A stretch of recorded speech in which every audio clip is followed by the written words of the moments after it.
हमारे घर में माताएं हैं जिनकी उम्र 50 वर्ष हो गई है, और जिन माताओं की उम्र 50 वर्ष हो जाती है उनका मासिक धर्म बंद होता है, मासिक चक्र बंद होता है। फिर वो माताओं को जितनी तकलीफें होती हैं मासिक चक्र बंद होने से, उनकी सबसे अच्छी दवा ये चूना ही है।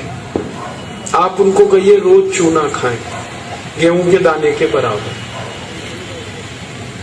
हमारी यहाँ बहुत सारी बहनें बैठी हैं, इस बात को ध्यान से सुने। घर में हमारी सभी बहनें और माताएं जो मासिक धर्म की समस्या से परेशान है, उनका मासिक धर्म समय से नहीं आता है तो बहुत खून आता है, या उसमें कई बार समय बहुत लगता है। इन सब मासिक धर्म की बीमारियों में दर्द बहुत होता है। आप चूना खाइए, गेहूं के दाने के बराबर, दही में, नहीं तो दाल में, नहीं तो गर्म पानी में। चूना बांझपन की सबसे अच्छी दवा है।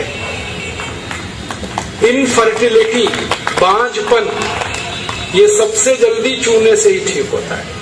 माताएं भी इस बात को सुने ध्यान से कि ऐसी अगर कोई माताएं बहनें हमारे घर में हैं जो मां नहीं बन पा रही हैं, और तरह तरह से डॉक्टर ने उनकी जांच की है और डॉक्टर कहता है जी मेरे समझ में नहीं आता, सब चीज तो नॉर्मल है, फिर भी मां नहीं बन पा रही है, ऐसी किसी भी मां को लगातार चूना खिला दो, बहुत जल्दी मां बनेगी।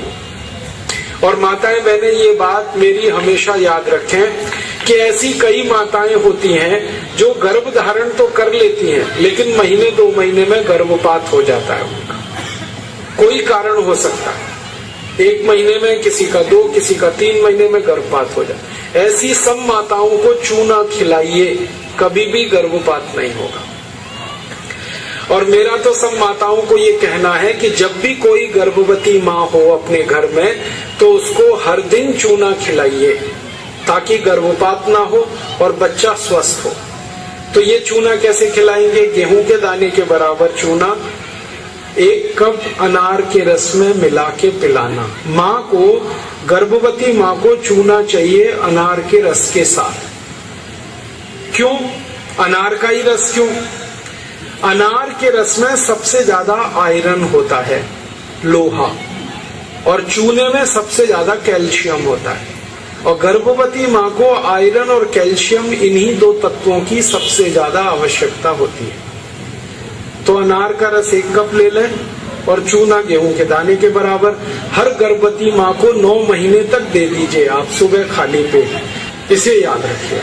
बस एक ही व्यक्ति चूना ना खाएं, एक सावधानी है इसमें।